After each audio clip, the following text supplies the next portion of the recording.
Welcome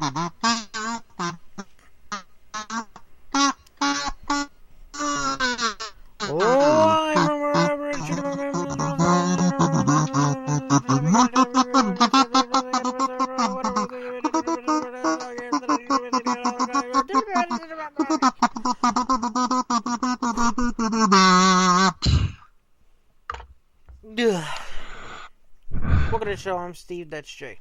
Made you feel hey guys, how you doing? All right. Now, as you know,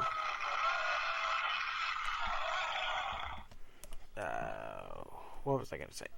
Yes.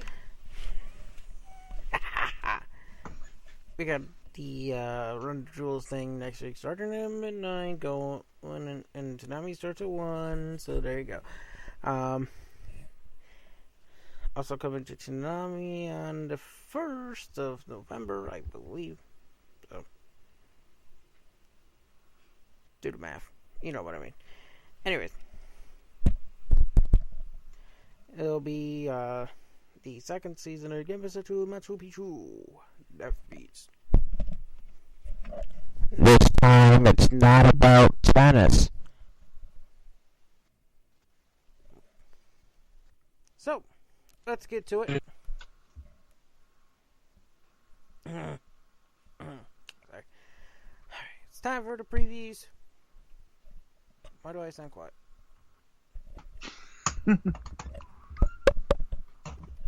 It's time.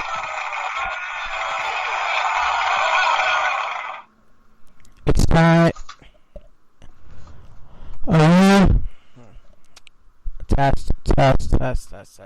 Test. Okay. Recording, right? Good. Okay. It's time for the preview. Brought to me on Dragon Ball Super. Piccolo tries to retrain Gohan, but Gohan wanted to run from past experiences if he wants to reach his full potential. Hunter was started from the Golden Wind. King of Kings. On Assassination Classroom. Kansaki faces the past, the school goes to Kyoto, but E-Class must keep assassination a priority. Han Black Clover. Finral asks Asta to help him break his own curse, his flirty nature. And the Blue Rose Knights and Black Wolves come together for a meeting. Han Fire Force. Sinran evolves his skill with the Adola League and makes a discovery about the power's nature. Han Naruto Shippuden, the Sad Sun Shower, and Demon Slayer. After finding his family's little boy wrestled on the mountain of his sister and discovered that she used him to a demon. And that is you to do it out to Steve.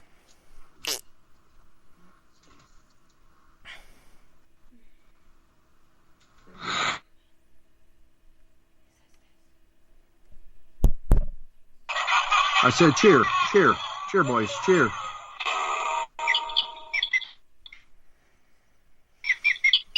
Where's the yay? Come on, boys. Yay. One and sound effects. Gotta love it.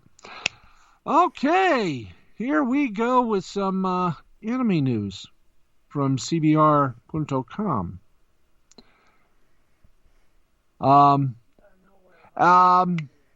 Thank you.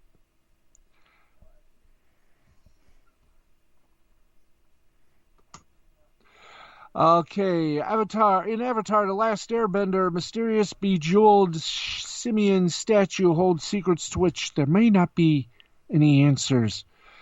And there were no shortages of mysteries in Avatar, The Last Airbender, but eventually most of them saw resolution. Whether it was the fate of Zuko's mother or the very origin to the Avatar cycle itself.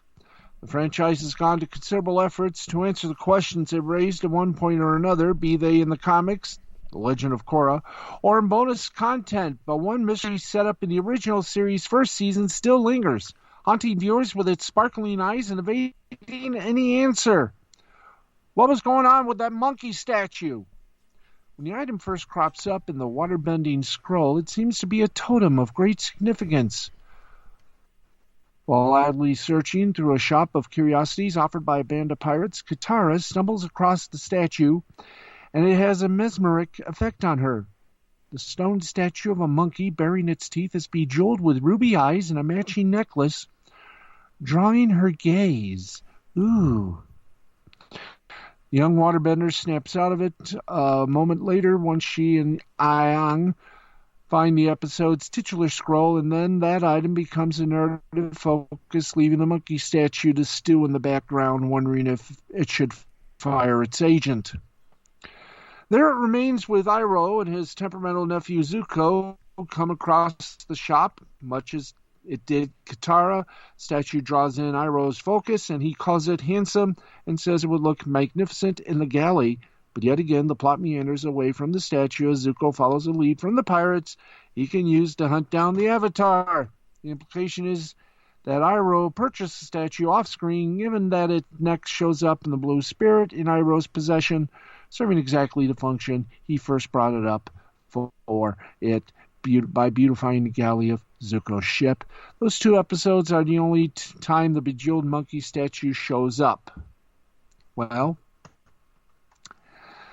there's a possibility now that the answer will be given in the next little season.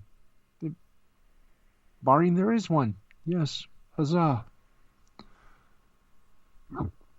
So, we'll just have to wait for that and more. That's right. I'm not reading this. Okay. Let's see. Noblesse premiere may baffle new viewers. Oh, by the way, before we read that, a recent commercial. Let's pump that up so I can read this. A recent Japanese advertisement, Dr. Stone's main character, Senku, seems to have come up with a brand new way to depetrify people without the need for nitric acid. How? Snickers bars, because you're not you when you're hungry. The short ad is perfect for those who can't wait for Season 2 to see more of Senku animated, filled to the brim with his abrasively compassionate personality. Senku's swift, decisive action, regardless of the situation around him, and the flair with which he does it always leads to a good laugh, and his actions in the ad are no different. Maybe only 30 seconds, but it's sure to make you chuckle, at least a little. So, snap into a Snickers bar, won't you? Let's see. Which one? Oh, we must read that, shouldn't we? Yes, we should. Okay, give to its. Okay, let's see what else we got here. Not having a script for me here. That's my little. Okay. So can we go back to the Snickers one? I think there was one story that we should have covered. Yeah. Yes. Okay. We all know Digimon for a little, right? By the way, we haven't played this in a while, but we must, because in the description there may be spoilers. So if you want to listen, we'll give you 3 seconds to slowly but surely turn down your voice. 3, 2, 1. Roll it. The Digi-Destined had several big battles or belts over the course of the reboot's first season. And now, the Dark Shadow of Erosion is no exception, but this time the group is woefully unprepared for what they're walking into.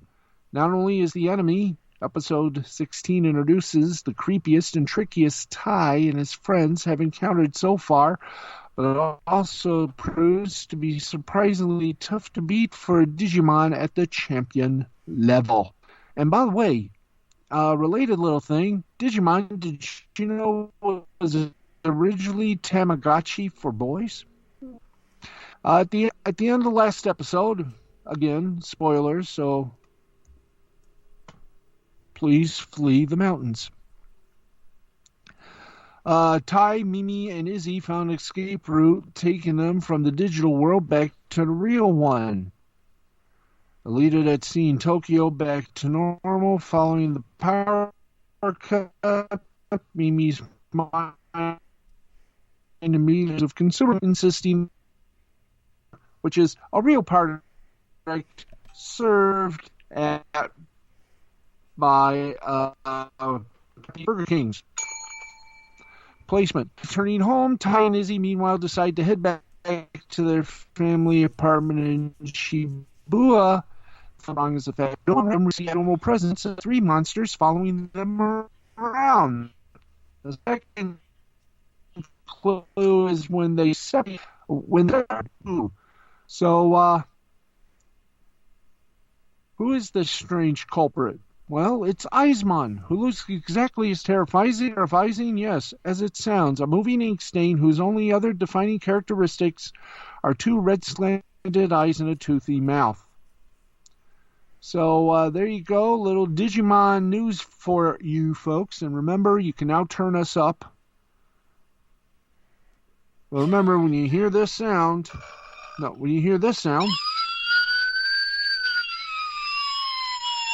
that means we have spoiler alerts. And some of them are good spoilers. Okay, let's get you over to some wrestling material. And Women's Battle Royale. Here's what supposedly will be coming up to Raw this Monday. A Women's Battle Royale. Mustafa Ali will speak in a no DQ match, as well as the results of Part 2 of the SmackDown Raw draft. As we call it, the draft that soon may be just, taken out. Brody Lee had a few little... Okay, 2. The Exalted... What are you going 2 for? Because it's fun to say 2! 2! Okay. The Exalted One and former AEW TNT champion Brody Lee joined Aubrey Edwards and Tony Schiavone on the AEW Unrestricted podcast to celebrate AEW's 1-year anniversary at the time. Lee was still TNT champion, and he discussed the original plans for him and the TNT title, as well as his involvement in the creative process.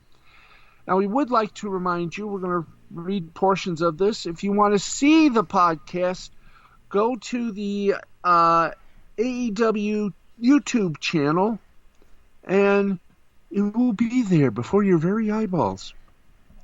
But Mr. Brody Lee revealed, I believe that the original plan was for me to not become TNT champion.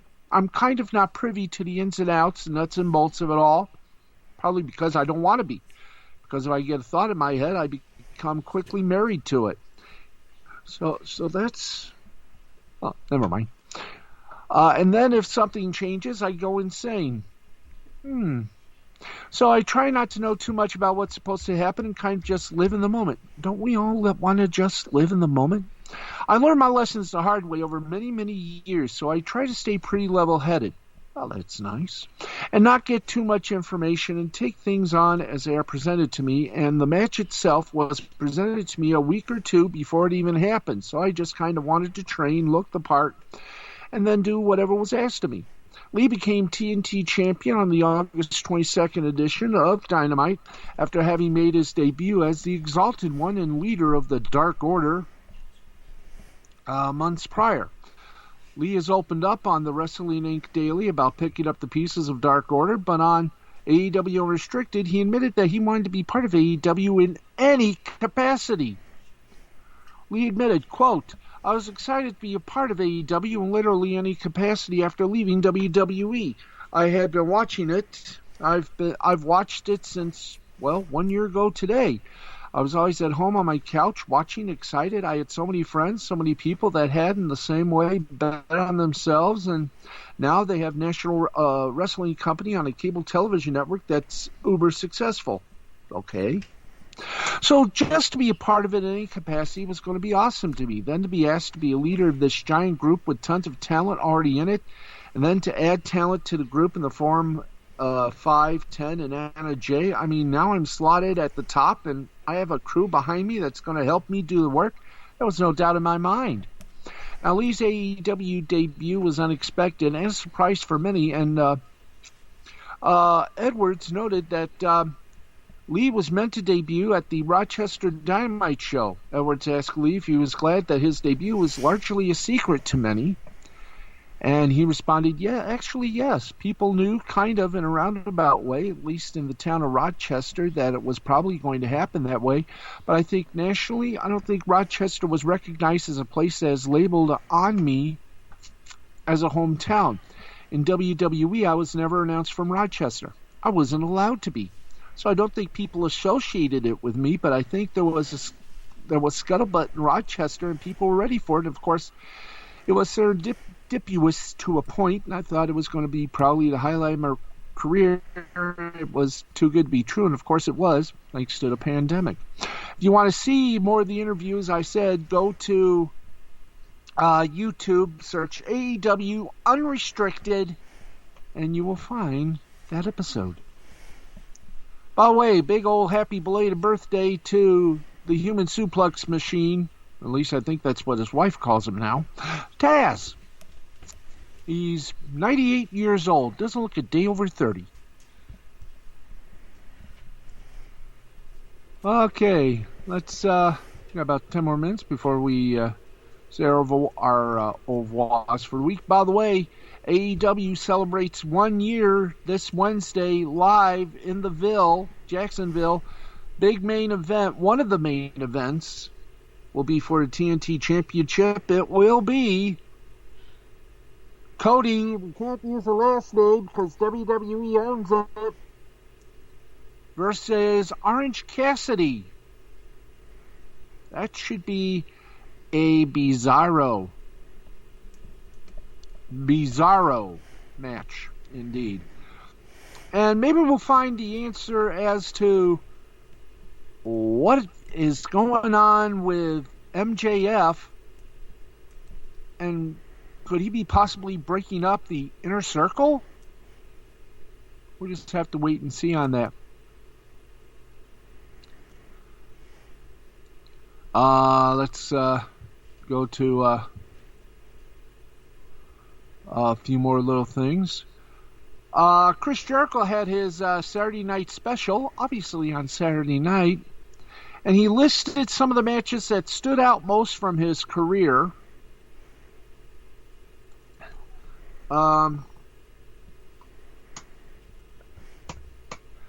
Let's see, he's putting out a book.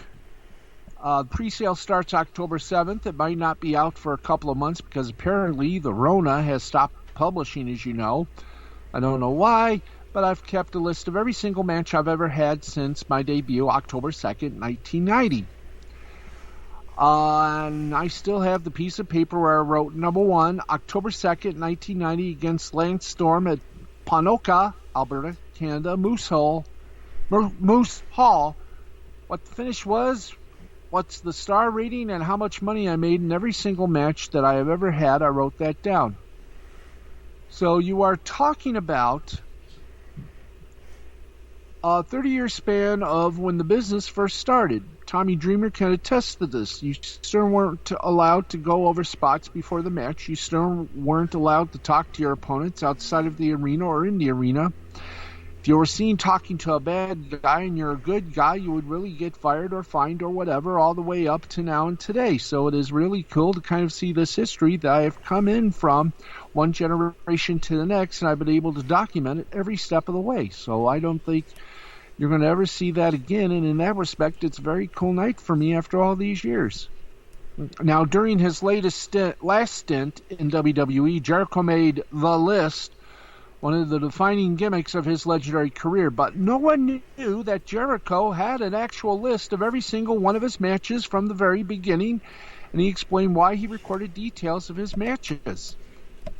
Because my first day of the Hart Brothers Pro Wrestling Camp, Keith Hart was there. It was the only day we saw him after he collected our money and split. But he said, "Do you have any questions?" He kind of explained what was going to happen for the next 2 or 3 months of the school. And I asked him, "How many matches have you had?" And he was really annoyed, recalled Jericho. "Nobody keeps track of that stuff. Why would you even ask that?" And I thought to myself, that's weird. Because if I wanted to know how many games Wayne Gretzky had played in, I can go over to the library, remember those, and find a record book and look up Wayne Gretzky played 1,516 games and all these stats. And I said, you know what? I'm going to keep a list of every match that I ever had by hook or by crook, whether I have one or whether I have 2,725, which is what I have after Dynamite. I'll keep a list of it. And I did, and that's the reason why. Now, Jericho's book also contains top 10 list of his favorite matches, opponents, arenas, and so forth. And once again, it's pre-order October 7th, I do believe. That's right. He's written a book. It's called The Complete List of Jericho, 30 Years of Smashes, Matches, and Hits. It's available on pre-order and lists every single one of his 2,725 matches he's had in his career. Pre-sale started October 7th. So if you want to be one of the few, the proud, the happy, go get it. And finally, before we end our little escapade here, well, we wondered what he was up to. Now we know. Alberto Del Rio, the former WWE champion, was indicted on Thursday by a grand jury in San Antonio, Texas, on charges of aggravating kidnapping, according to a report on PWI Insider. As reported back in May, Del Rio was arrested and subsequently charged with oy vey. Do we have to really read this? I guess so. Second-degree sexual assault, felony, and aggravated kidnapping. Although Thursday's court order lists the primary charges as aggravated kidnapping, it is unclear if the sexual assault charge resulted in an indictment as well. Trial date has yet to be set. Del Rio, who has been out on a $50,000 bond, is slated to be arraigned on Friday as per court records. The Fox affiliate in San Antonio also provided additional details, which noted that Del Rio allegedly tied the woman's hands with boxing straps. We're not even going to read further. In the state of Texas, a conviction for aggravated kidnapping, if punishable, but in the first degree, could lead to a jail sentence ranging from 5 to 99 years or life, and or a fine of $10,000. However, if the accused is convicted of aggravated kidnapping in the second, they can face anywhere from 2 to 20 and a fine up to $10,000. Wow. How the mighty have fallen. And in this case, fallen hard. Anyway. Let's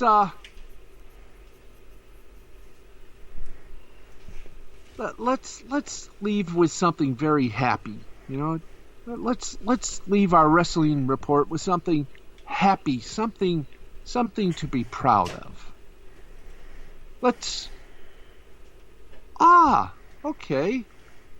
Okay, this is something. Let's go to this, shall we? We shall. Matt Hardy's brand new web series, The Multiverse of Matt Hardy, is set to debut tomorrow, October 12th.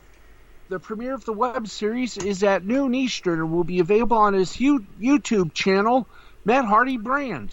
According to his tweet, fans will get to see all of Hardy and even meet a new him. Finally, tomorrow at noon, the first episode of my brand new web series, The Multiverse of Matt Hardy, debuts. Get ready to see all of me and meet the new me. And then he shows a teaser for tomorrow's noon premiere at Matt Hardy Brand. And you can see the teaser on his Twitter page, or if it's on YouTube, go to Matt Hardy Brand. That's his YouTube channel. So there you go. Congratulations, Matt, and welcome. Welcome to the YouTube verse. And that's it. That's it, Brain. We have done the impossible. That's right. And we're going to try to do the impossible next week. Even more better. Yep. So, for the Brain, I'm the Baxman. We will see you next Sunday night, right after Last Call Cafe here on Sputter Until then, bye. All right.